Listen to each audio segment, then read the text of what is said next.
Hi, I'm PUterbaugh, and I'm the Director of Instruction at the PUterbaugh Golf Academy. Welcome to the tip of the day.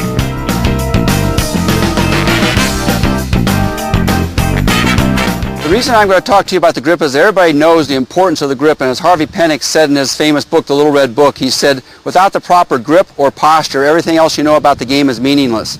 When people put their hands on the club, they don't spend enough time putting their hands on correctly, and every shot you hit is a compensation for how your hands are put on. So I want to give you a couple drills to work on to ensure that you understand what the grip will do. When I'm putting my hands on the club properly, I'm going to the grip with my hands going in a palm situation down so I can achieve maximum flexion out of my wrist at the top of my thumb joints on each hand. With my hands in this position, when I hinge the club up in front of me, the leading edge of my golf club right here is vertical to the ground, okay, with the shaft being perpendicular to my body. I don't want my hands ahead or behind.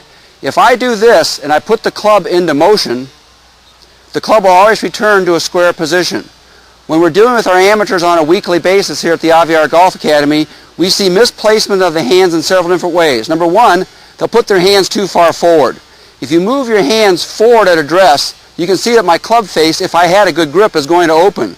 Then that person will turn the club back to what they think is a square position. If I move my hands back to the 90-degree line, you can see that that has now moved into a closed position. So even if I have a good grip with my hands too far forward, the club will tend to be closed. What this is going to force the person into is going through the ball is going to have to block the club, which is a loss of power. So we want to make sure the hands are square, face up and down. If my right hand is to turn underneath the club, as I put my right hand under and I hinge the right wrist up, you'll see that the club face is going to shut. If the face is shutting with my right wrist hinging, if I put the club in that circular motion, you'll see the face returns to a closed position. If my left wrist is incorrectly placed, a little too weak or placed to my left, if I hinge this wrist, the face is going to open. What this causes when I put the club into a circular motion is the face to be open, causing the person now to have to cast the club early, try to get the club square. So every shot you hit in the game is a reflection of how you put your hands on. If you have a sincere interest in getting your game to a higher level, you must have a good grip.